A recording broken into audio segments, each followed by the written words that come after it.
Ever wondered how to stay anonymous in the dark web? Let's shed some light on this mysterious corner of the internet. The dark web is a part of the internet that's intentionally hidden and is inaccessible through standard browsers. It's a haven for privacy enthusiasts, whistleblowers, and yes, unfortunately, also for illicit activities. Maintaining anonymity here is crucial for security. But don't worry, you don't need to be a tech wizard to navigate these shadowy corridors.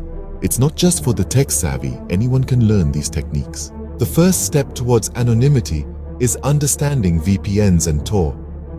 You see, a virtual private network, or VPN for short, is like your personal cloak of invisibility online.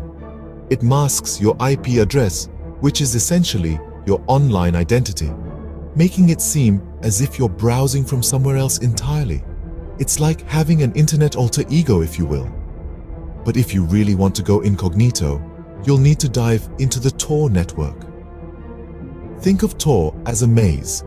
Your data enters one end and comes out the other, but in between, it's passed through multiple layers of encryption, bouncing around different nodes worldwide. Each bounce adds another layer of encryption, making it near impossible for anyone to trace your activity back to you.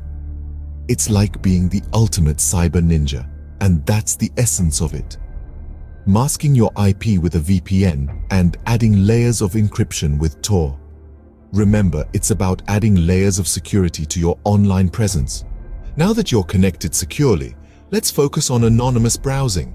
So, why is this important? Well, imagine leaving footprints in the digital sand every time you surf the web. That's essentially what happens when you use a conventional browser. They track your activity, collecting data about you that can be traced back. That's where anonymous browsers like Tor come in. Think of Tor as a cloak of invisibility in the realm of the internet.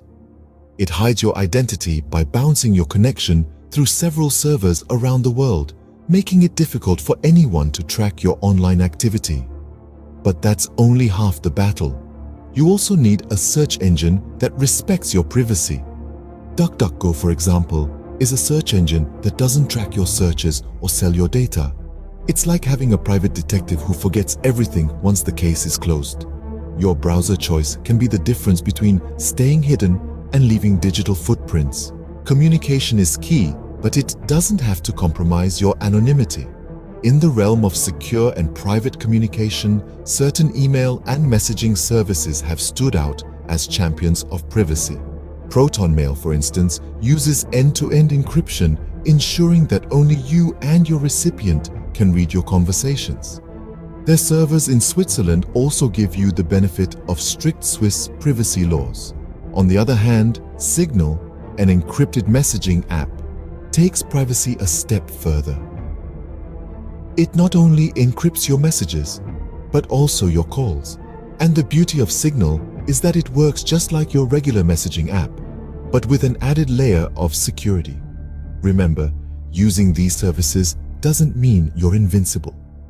You still need to practice good security habits like using strong, unique passwords and enabling two-factor authentication wherever possible. But they are crucial tools in the arsenal of those seeking to maintain their privacy online. Communicating securely is just as important as browsing securely. Finally, let's talk about money. How can you make transactions anonymously? Cryptocurrencies are your answer. Digital currencies like Bitcoin and Monero are decentralized, meaning no central authority regulates or issues them. This allows for a high level of anonymity as transactions don't require personal information. Bitcoin, the first and most well-known cryptocurrency, provides a certain level of anonymity, but it's not perfect. Because all Bitcoin transactions are recorded on a public ledger called the blockchain, it's possible, albeit difficult, to trace transactions back to individual users. Monero, on the other hand, takes privacy a step further. It uses ring signatures and stealth addresses to hide the identities of the sender and the receiver. But even then, for an extra layer of security, you might want to consider using tumbling services. These services mix your coins with others, making the trail back to you even more convoluted. With these tools, you can make transactions without revealing your identity. Let's summarize what we've learned today. We've explored virtual private networks and the Tor network, both essential tools for maintaining anonymity. We've also discussed the use of anonymous browsers and search engines to further enhance privacy. We've delved into secure email and messaging services, crucial for confidential communication. Lastly, we've examined cryptocurrencies and other methods of anonymous payments. Remember, staying anonymous on the dark web is a continuous process, not a one-time setup. Stay vigilant, stay secure.